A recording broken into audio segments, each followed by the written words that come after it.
Bonjour, bienvenue, heureux de vous retrouver pour cette nouvelle vidéo. Aujourd'hui, on va voir comment monter un vide sanitaire avec mes nouveaux blocs coffrants, nouvelle génération. Et on va voir toutes les procédures de mise en œuvre, que ce soit la préparation du vide sanitaire avec l'étanchéité au niveau du sol pour la coupure et capillarité, le montage, le ferraillage. On va voir tout ça en images maintenant.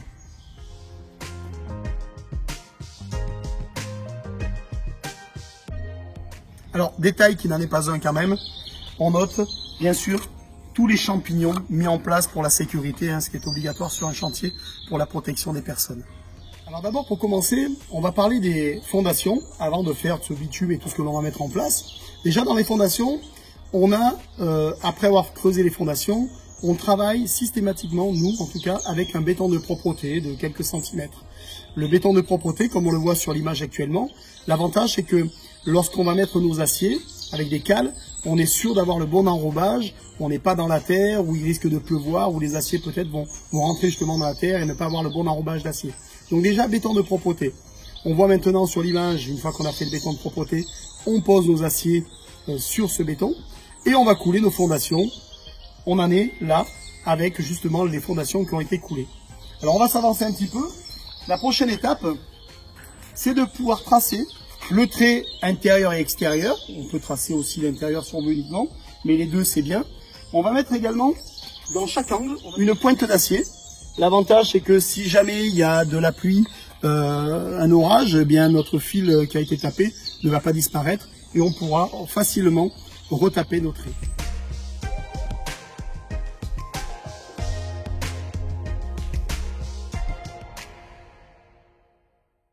Alors ce trait, en plus de guider notre mur en alignement lorsqu'on va le monter, va nous permettre également de guider pour pouvoir mettre la bande de coupure de capillarité. Alors il y a deux types de coupure de capillarité, soit un type noir pâteux Ultibat ou type la marque Les Indispensables, et on va pouvoir soit badigeonner, soit mettre la bande. Alors là il y a beaucoup d'acier puisqu'on a quand même un vide sanitaire à une hauteur de 1,20 m, du coup on va le faire au badigeon. Mais si on n'a pas trop d'acier qui ressortent des fondations, on peut travailler avec une bande de coupure de capillarité en rouleau.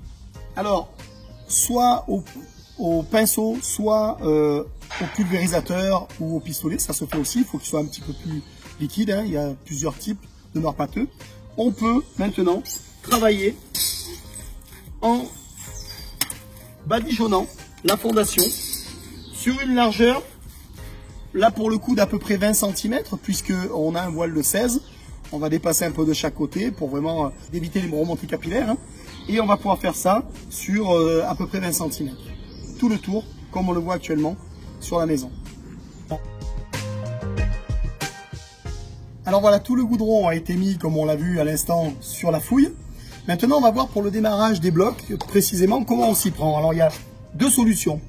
Il y a soit on peut mettre un rail. Alors il y a toujours ce que l'on doit et ce que l'on peut. Dans certains cas, on doit faire une chose parce que c'est comme ça. Là, il y a le choix. Pourquoi il y a le choix? Parce que ça va dépendre un peu de la longueur du bâtiment. L'idéal, c'est le rail. On a tracé notre trait, comme on l'a dit, qu'on va spiquer au sol. Donc, soit percer avec cheville à frapper, soit on va pouvoir travailler avec le pistolet si vous êtes équipé, bien sûr. Et à ce moment-là, on va pouvoir emboîter notre bloc. Une fois que le rail sera fixé, directement dans le rail, voilà, et là on est sûr d'avoir un alignement parfait. Mais comme on le dit, on n'est pas obligé, lorsqu'on n'a pas des grandes longueurs, si vous voulez le poser à même le sol, même au coulage, on n'a pas de risque ni de soulèvement ni de rien lorsqu'on coule le mur. Là on parle du cas de vide sanitaire, bien sûr.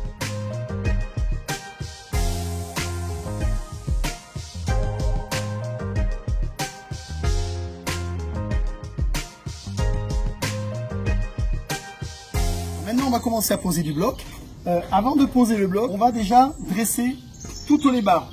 Alors, c'est bien de dresser toutes les barres. Des fois, elles sont, imaginons qu'elles soient comme ça, j'exagère. Et pour mettre le bloc, voilà, il faudra bien dresser.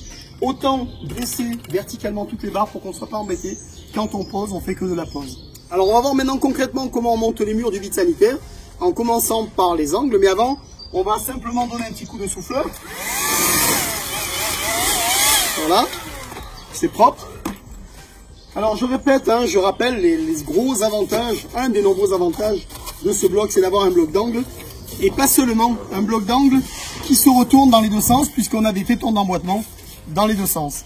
On va pouvoir présenter notre bloc, on va s'approcher un peu. Voilà, on va le rentrer dans le rail.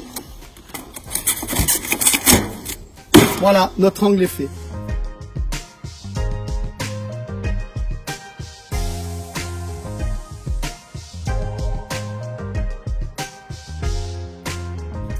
Maintenant qu'on a posé l'angle, on va poser le bloc droit. Voilà. Et on va les attacher, soit avec un fil de fer, soit avec un système de riselant, juste les angles. Voilà. J'ai un fil de fer, c'est mieux le riselant, mais bon, les deux fonctionnent. Voilà. On va continuer nos murs à droite et à gauche des angles, avant d'attaquer le deuxième rang. On voit la facilité avec laquelle les choses se posent. Là, je vais pouvoir tracer pour voir où passent les ferrailles. Voilà. On emboîte. Parfait. Et j'attaque tout de suite mon deuxième rang. Et comme on a dit que les blocs se retournaient, on n'a pas besoin d'avoir des angles droits ou angles gauche. En le retournant, on fait le croisement au niveau des angles. Voilà. Et on va travailler comme ça, en escalier. Pourquoi en escalier? Et pour pouvoir serrer à chaque fois les deux rangs. Bien sûr, s'il y a des ferrailles à passer, on les passe avant. Là, pour le coup, dans le bureau d'études, l'étude structure nous demande de mettre un carré 8/8 à partir du deuxième rang, ce qu'on va faire juste après. On va continuer notre deuxième rang en escalier, comme on le disait. Pour emboîter, on lève légèrement sur l'avant, on tape, et on revient en rabattant le côté. Voilà.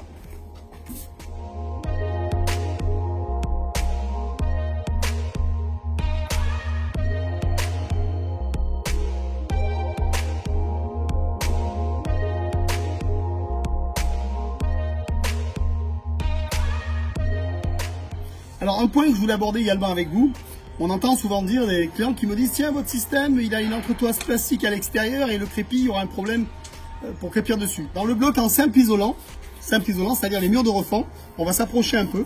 Comme on le voit, effectivement, on voit la fameuse échelle qui se trouve d'un côté comme de l'autre. Normal, c'est un mur de refend. L'avantage, c'est que ce soit de ce côté ou comme on va le voir, de ce côté. Non seulement on peut fixer nos équerres, parce qu'on est au rez-de-chaussée, mais en plus, là, on va pouvoir fixer le placo des deux côtés, visser directement dans l'échelle plastique.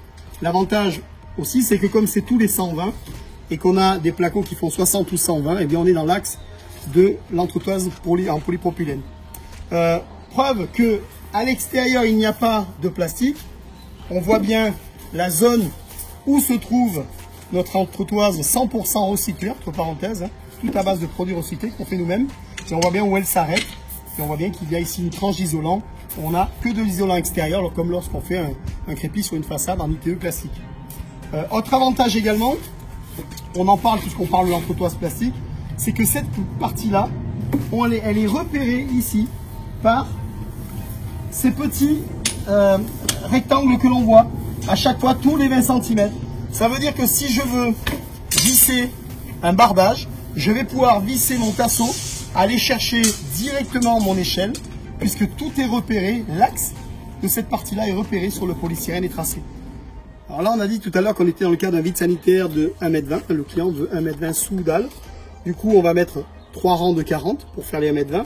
Et le bureau d'études nous a demandé, comme on en a parlé, au deuxième rang, de pouvoir mettre un carré déjà 8/8 de périphérie, où on voit ici les liaisons des aciers, hein, entrant, sortant, entrant, comme on le connaît dans le bâtiment conforme au DTU. On voit également qu'on a des fers en attente. Alors là, on a 2 barres, c'est souvent du carré 8/8.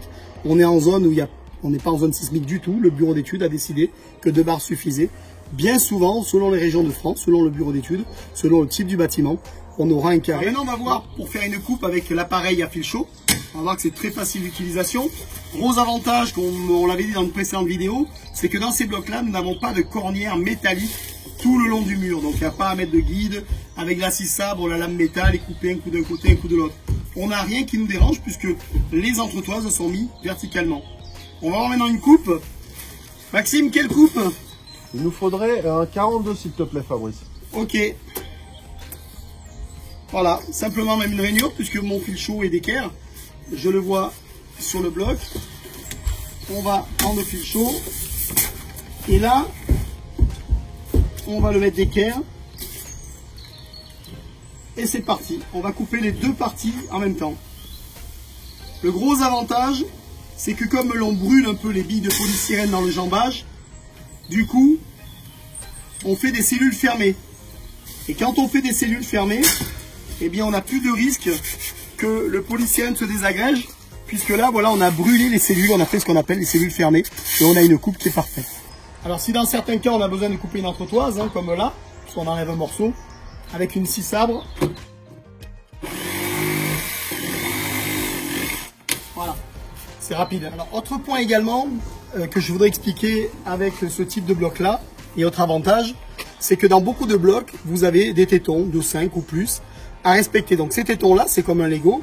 Lorsque vous avez une cote de 11,82 m, en réalité, vous ne pouvez pas faire 11,82 m. Si vous êtes de 5 en 5, il va falloir tricher, soit retrécir la maison, soit sortir des cotes du plan. Ce qui peut être un problème dans certains cas. Là, c'est pas le cas du tout. On a une cote de plan. Si j'ai 11,82 m, je trace mes 11,82 m. Je pars, comme on l'a vu tout à l'heure, avec tous les angles d'abord, tous les angles. Je vais ramener mes blocs. Et à un moment donné, je vais faire une coupe franche de haut en bas. Une ligne de coupe, hein, de haut en bas. Alors là, je la prévois dans le mur de refend. Comme ça, ça ne gêne pas. Je mettrai une planche, puisqu'on aura la poussée du béton ici. Et tout est réglé. On a fait cette coupe. On va le mettre en place. Voilà.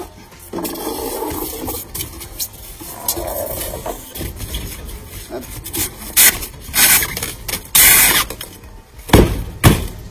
Voilà. Et là, cette coupe-là, on va la retrouver tout le long du vide sanitaire jusqu'au 120. Elle sera toujours à cet endroit-là. Une planche. Et on a respecté les codes, comme on l'a dit, d'un bout à l'autre. Lorsqu'on est dans un rez-de-chaussée, cette coupe-là, on le verra dans une prochaine vidéo sur les rez-de-chaussée, cette coupe-là, on la fera au-dessus d'un linteau. Mais on respecte les codes du plan. Alors voilà, on a fini le vide sanitaire. On a monté le vide sanitaire à 1,20 m, donc 3 rangs de 40. Hein. On le voit ici, fini. On va mettre maintenant en place les planelles. Ce qu'on constate, c'est que plutôt que d'amener une planelle à chaque fois sur le chantier ou une sous chaque bras, on amène des paquets.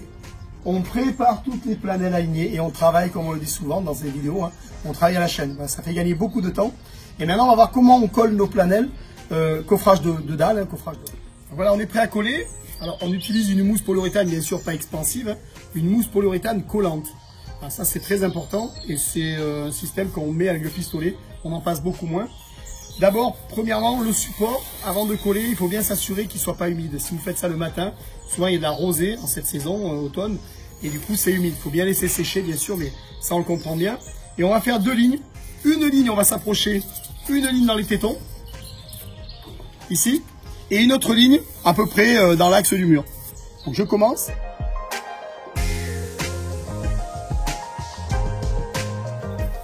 Donc là on a coupé bien sûr à 45 avec le fil chaud. Et on va maintenant emboîter notre planelle. Et on a aussi une réglette de 5, hein, puisque là on a besoin d'avoir une tranche de dalle, on a une tranche de dalle de 25, on a besoin d'avoir 25 de planelle. Gros avantage du système, c'est qu'on a aussi la réglette de 5, 20 et 5, 25, là on est parfait. On peut vraiment régler notre dalle de 5 en 5 avec ce système de réglettes qui vont de 5, de 10 et de 20. On va la coller aussi bien sûr tout de suite. Voilà la deuxième planelle de l'angle, on a mis un peu de mousse collante à l'intérieur. Comme ça, alors soit on fait un jour entre les deux, angle à 45, pour injecter de la mousse collante, ce qui est bien, ça nous permet vraiment de tenir notre angle collé. Et on continue nos planelles.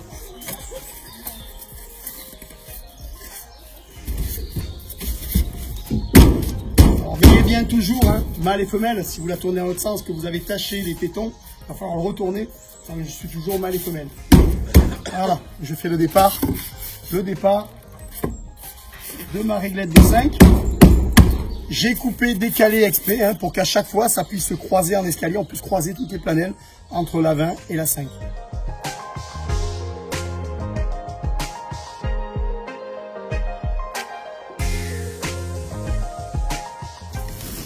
Allez, on continue. Nos petites réglettes. Ça, tous les maçons qui l'utilisent disent que c'est magique. Vraiment, pouvoir régler les hauteurs de dalle comme on le veut, sans avoir à couper à l'intérieur. C'est superbe.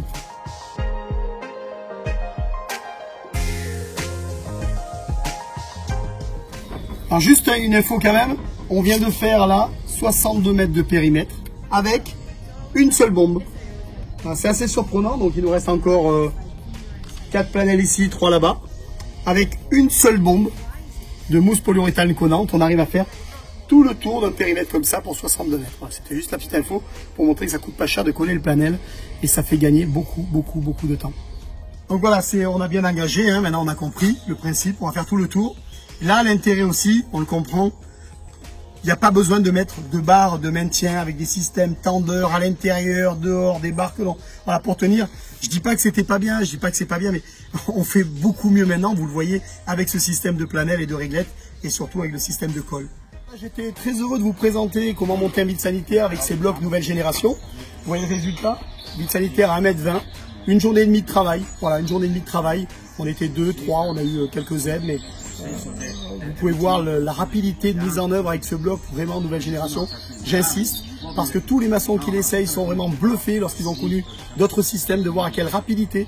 On a très peu de déchets avec ce système, puisque toutes les chutes sont réutilisées, sont mises dans un sens comme dans un autre. Voilà, j'étais très content de présenter ce bloc qui est ce vide sanitaire. Vous verrez bien d'autres vidéos encore qui vont arriver sur la suite de ce chantier, mais encore bien d'autres aussi. Je vous remercie également tous mes nouveaux collaborateurs qui me rejoignent, ils sont nombreux. Voilà, je suis très heureux bientôt de pouvoir collaborer avec eux aussi, où chacun dans ses départements vont pouvoir présenter plutôt ce bloc coffrant nouvelle génération. Merci beaucoup et je vous souhaite une très bonne journée et au plaisir de vous retrouver pour une nouvelle vidéo.